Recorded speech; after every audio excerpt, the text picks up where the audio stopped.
तुझ्या बासरीचे तान लई गोडर मोरावानी डोल राधा इसरुनी भानर टाक डोळी चोरीसाठी दिवसा वाट मार्या शिरजोरी उचापती असा कसा तान्ह्या चिडत्यात गवळणी होरी दूर सावळ्या.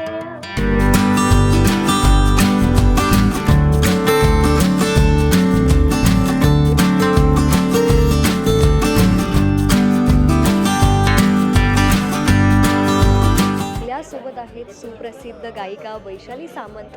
अख्खा महाराष्ट्र त्यांच्या आवाजाचा चाहता आहे. तर आपण ऐकूयात वैशालीजींकडून की कसा त्यांचा हा अनुभव होता.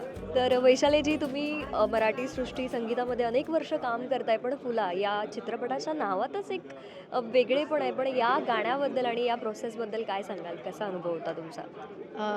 माझा मित्र अवधूत वाडकर यांनी मला फोन केला की एक खूप गुणी संगीतकार आहे वैशाली, नवा आहे, गुणी आहे, साधा आहे, तर तू गाशील का?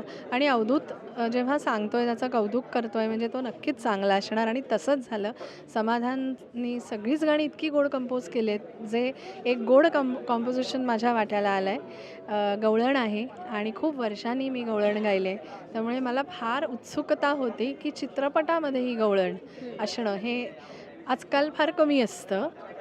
सो छान वाटतं आहे. याआधी तुम्ही कधी गवळण सादर केली होती का किंवा गायली होती? हो, म्हणजे गवळणींचा माझा अख्खा अल्बम इतका प्रसिद्ध आहे. म्हणजे ऐका दाजीबाच्या आधीही जर का काही प्रसिद्ध झालं असेल तर तो माझा गवळणींचा अल्बम होता. आणि तो अजूनही लोक फरमाईश करतात. माठाला गेला तडा. आणि आता ह्या गवळणीची फरमाईश होणार असं मला वाटतं आहे आणि असं व्हावं. कारण आमचं काम आहे आपल्या श्रोत्यांपुढे चांगली चांगली गाणी नेणं आणि त्यांना आनंदी करणं. आम्हाला जर 2 ओळी ऐकायला मिळाल्या तर आमचं मन भाग्यात समजू आम्ही. कान्हा तुझ्या बासरीची तान लई गोडर कान्हा तुझ्या बासरीची तान लई गोडर मोरावानी डोल राधा इसरुनी भानर मोरावानी डोल राधा इसरुनी भानर मोरावानी डोल राधा इसरुनी भानर. क्या बात आहे, क्या बात आहे. का प्रत्यक्षात ऐकणं हा अनुभव लिटरली शहारे आले अंगावरती. वैशालीजी, तुम्हाला मी एकच विचारू इच्छिते की आत्ताची जी तरुण पिढी आहे जी या गायनाच्या क्षेत्रामध्ये शिरू पाहते किंवा ती याच्यामध्ये प्रारंभ करते, तर त्यांना काय एखादा संदेश द्याल किंवा एखादं काय सांगू इच्छिते? असं काही नसतं अगं. आम्हाला पण परत एकदा तशीच लढाई नाही म्हणणार, लढाई हा शब्द संगीत क्षेत्रात नसतो, परंतु स्वतःला पुन्हा पुन्हा सादर करणं, नव्याने सादर करणं हे प्रत्येकाला लागू आहे. हां, एवढंच आम्हाला ॲडव्हान्टेज आहे की आमची काही गाणी ऑलरेडी रिलीज झाली आहेत आणि लोक आम्हाला ओळखतात. आमचा ऑलरेडी एक फॅन बेस आहे. तर नव्या संगीतकाराला किंवा गायकाला आधी आपला फॅन बेस तयार करणं हे फार गरजेचं असतं. आणि त्याच्यासाठी जी मेहनत करायला लागते, जी वाट बघायला लागते, जे कष्ट घ्यायला लागतात, ते प्रत्येक एरामध्ये वेगवेगळे असतात. आता इंडिपेंडंट म्युझिकचा एरा आहे. इथे फायदा आहे की प्रत्येकाला आपापलं संगीत ऑडियन्ससमोर मांडण्याची मुभा आहे. पण त्याचबरोबरीने त्या संगीताचा किंवा आपल्या वाटचालीचा